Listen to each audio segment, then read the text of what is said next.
And people have been left in anguish, wondering why their own government can turn against the Church of Christ and turn against. Can Murkomen investigate himself? How do police investigate themselves? These people came with a police vehicle, GK vehicle, GKB 765X, and another one from another. Officers are known. These officers attached to Betty Minor are the ones that attacked, and they have attacked us today. The vehicle's number are here, Kipchumba Murkomen. These police officers' images are circulating on social media. So what are you telling us? You have asked the IG to investigate. You cannot investigate yourself. This is an attack. Well-known Kipchumba Murkomen. Stop pretending that you are shocked that a church can be attacked. That is pretension. I want to thank the church members of Wetima ICK Church for going down on their knees and praying that we are not killed. And God heard their prayers. Although bullets were raining like heavy rain, none of us was injured.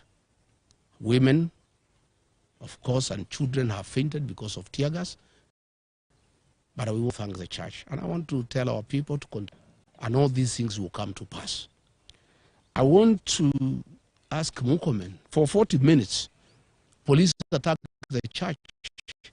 Where were the local police officers from Udaya police station? 200 meters away. Which is 200 meters away from where we were. How can an attack on a church, which is 200 meters away from where we were, how can an attack on a church take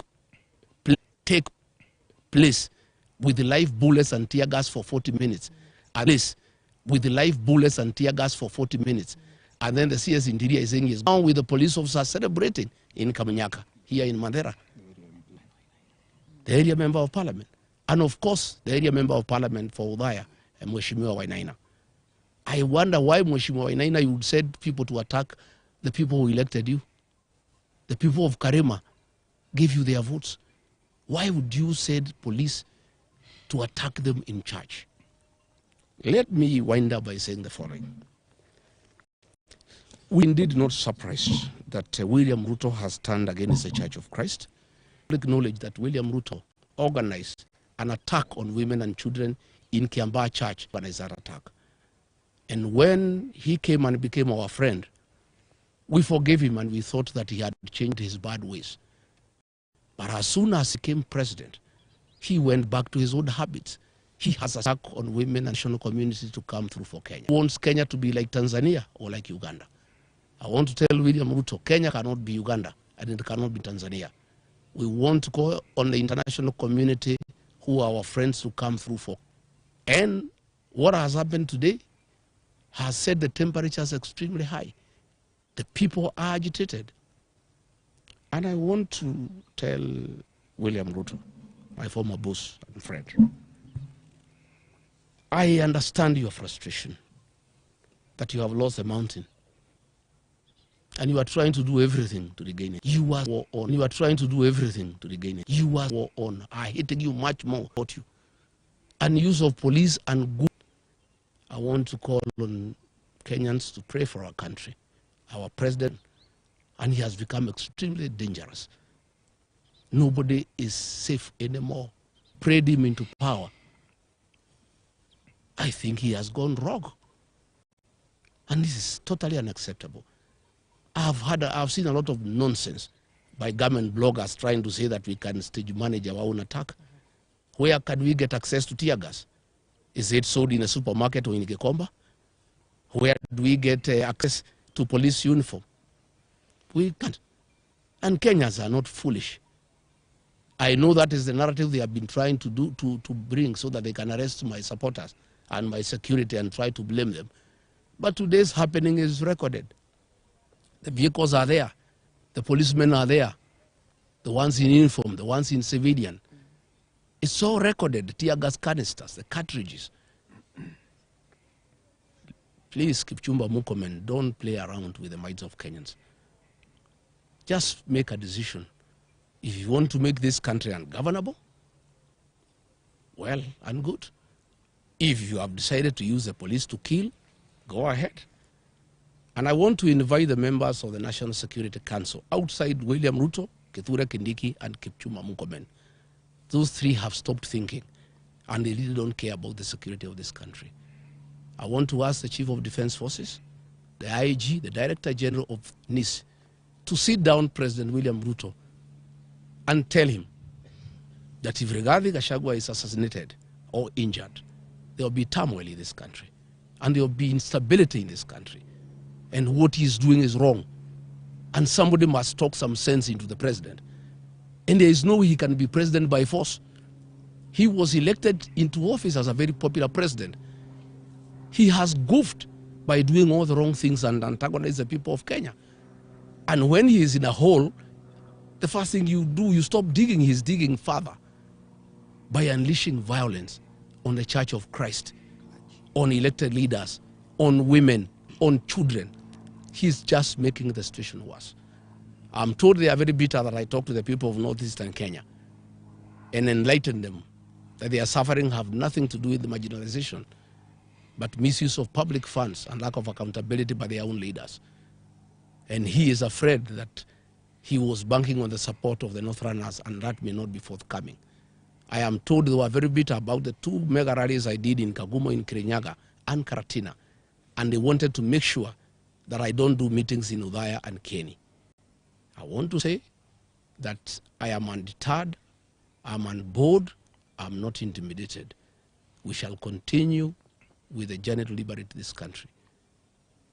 We shall continue. And I want to ask our supporters to be steadfast. Our young people to continue protecting our meetings against goons. But now they have changed gear. Instead of using goons, because they realize from Gatundu, the people have said no to goonism, and they'll deal with the goons. Now they are using the police to attack the people of Kenya. They are using police with live ammunition and tear gas to cause havoc. How do police who are in charge of security and law and order the source of insecurity in their own country? How do police turn against innocent women and children and beat them and fight them with the live ammunition, with the tear gas? I think the president has gone berserk. The reality that he'll be one term is too much for him to comprehend, and he has lost his head. I think we want to call the president to order. William Ruto, you killed our children and women in Kiambaa Church. Please stop attacking churches. Stop attacking women and children. Stop attacking leaders. Today, William Ruto, I want to assure you, this mountain is lost. Even if you killed Rigathi Gachagua, the mountain will not come back to you. It will even be more difficult for you than it was when I'm alive. Even if you injure me or you injure these leaders, the mountain gets away from you every day. The more you fight us, the more you unleash violence on us, the more you attack our churches, the more you attack our women, the more you attack our children, the more the mountain distances itself from you. And people are regretting having voted for you because they knew you are not a good person. You had killed women and children in church, and they forgave you, thinking you have changed your ways. Kumbe, you are still the same person. I want to thank the Reverend at Witima ACK Church and the clergy and the lay leaders and the choir. They are the ones who saved my members. They gave them uniform for the choir and were able to sneak out of the church. One of the Reverend gave his robes and uniform to one of my bodyguards who was targeted to be shot. And he was able to escort me looking like a priest. And when they saw he's a priest, they did not shoot him. They wanted to shoot him. I want to thank them. I want to thank the church. I want to thank our women and our children for the prayers. I want to thank the Christians. Kenya is a resilient nation. All these things will pass. And I want to tell the people of Kenya, the darkest hour is just before dawn. We are just about to get there. I think the worst is just about to be over. And I can't understand how William Ruto has turned against the 2 blocks of Kenyans that voted him into power. The Church of Christ prayed him into power. He has turned against the church. The Mount Kenya region that gave him almost 4 million votes, he has declared war on the mountain. I don't understand him anymore. I don't know why he has turned against the church and the people of the mountain. I want to address the people of the mountain. Please don't be intimidated. You have a right to elect whoever you want, and you have done nothing wrong by saying you are not going to elect William Ruto. Don't be intimidated. Be courageous. Be strong. We'll win this journey. So as I wind up this press conference, I want to thank the members of parliament here for their courage and for their lessons. I know it is not easy. It is difficult, but we'll conquer. No retreat, no surrender. Thank you. Thank you. Good.